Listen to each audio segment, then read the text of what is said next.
বাবুর্চির হাতের স্পেশাল রায়তা সালাদ, এটা বিরিয়ানির সাথে এত বেশি মজা। তোমাদের সাথে সম্পূর্ণ A to Z রেসিপিটা শেয়ার করছি। তো বাবুর্চিদের হাতের একদম অথেন্টিক রেসিপি, খুবই মজা। মানে দাওয়াতে যারা খেয়েছে সবাই খুবই প্রশংসা করেছে।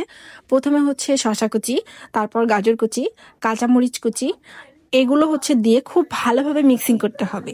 এই সালাদটার একটাই হচ্ছে হাত লাগানো যাবে না। হাত লাগালে সালাদে পানি ছেড়ে দিবে এবং সালাদটা দীর্ঘ সময় রাখা যাবে না, নষ্ট হয়ে যাবে। পেঁয়াজ কুচিও দিতে হবে, যেটা মিস হয়ে গিয়েছে। আর ধনেপাতা কুচি, এটা কিন্তু অনেক বেশি প্রয়োজনীয়, খুব মানে মজা করে আর কি। ধনেপাতার স্মেলটা খুবই ভালো আসে, যেটা হচ্ছে খুব টেস্টিও করে।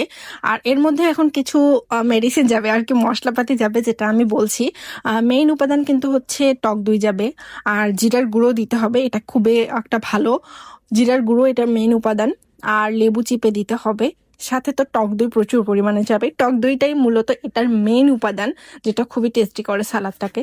আর সাথে কিছু পরিমাণ মতো চিনি দিতে হবে। চিনিটার কারণেও হচ্ছে ব্যালেন্স আসে টক মিষ্টির।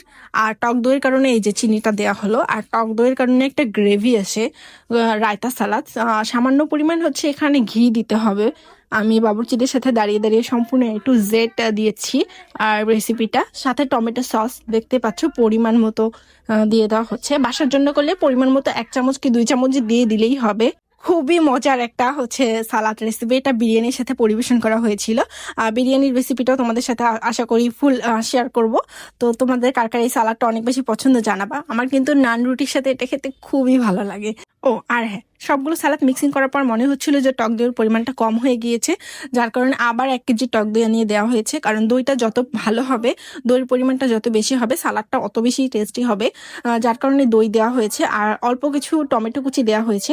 দেওয়ার পর ফাইনাল মিক্সিংটা করা হয়েছে। আর সম্পূর্ণ মিক্সিংয়ে কিন্তু হাত লাগানো হয়নি, সম্পূর্ণ মিক্সিংটা চামচ দিয়ে করা হয়েছে।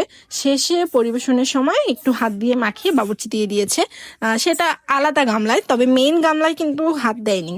তো আজকে এই পর্যন্তই, সবাই ভিডিওটা দেখতে